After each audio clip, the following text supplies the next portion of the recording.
Good morning, dear students. A very warm welcome to you all. I hope you all are enjoying your summer vacations.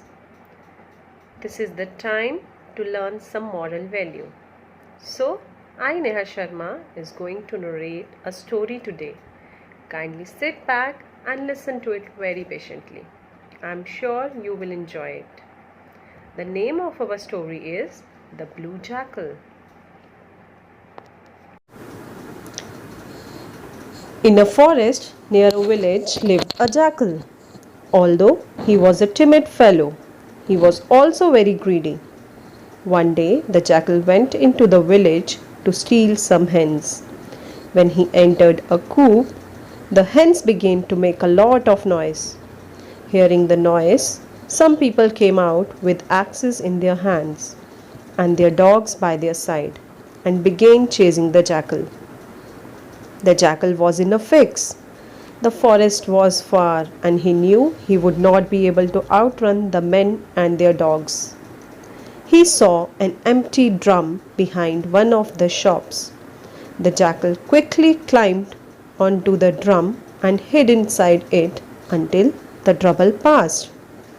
When the neighborhood was quiet again, the jackal crept out of the drum and walked into the forest.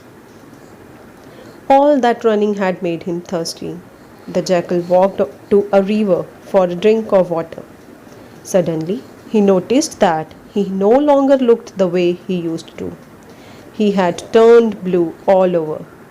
The drum that he was hiding in had belonged to a dye shop.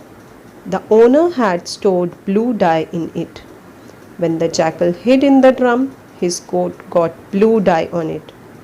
The jackal was amazed at his new look. An idea struck him.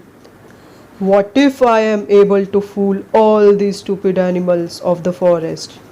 I would never have to risk my neck to steal a hen again.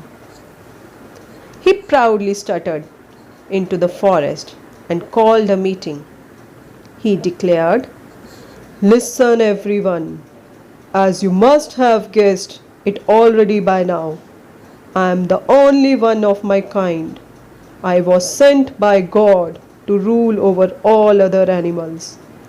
From today, you will respect me, care for me, and bring me food if you fear for the safety of the forest and your lives." All the animals were scared. They bowed to the blue jackal in respect. Life for the jackal improved.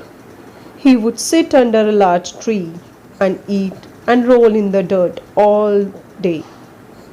The other animals would bring him food and care for his needs. He began to grow fat. But some of the jackals were not convinced that he was sent by God. They suspected him to be a jackal like themselves. So they held a meeting among themselves and decided, tonight at midnight, when the whole forest would be sleeping, we would join our voices together and howl. Let's see if our king holds with us, for if he does, we will know he is nothing but a jackal who is trying to fool us. So, at midnight, the jackals joined their voices and howled loudly. The blue jackal, who was fast asleep, woke up with the sound, and because he was indeed a jackal, he could not help but howl at the top of his voice on hearing the others. So, as you can see, the jackal lied to everyone in the forest. But the truth has to come out, and he was not able to keep his secret for so long. His true face was revealed in front of everyone, and he was ashamed for that, what he did. So, my dear students, what you have learned from this story? Yes, one must never lie. Yes, one must never lie because the truth has to come out one day. We can't keep lying all the time. I hope you enjoyed this story, and I am also sure that you will imbibe this value in yourself and make a promise that you will never lie to anyone. Thank you and have a wonderful day, my students.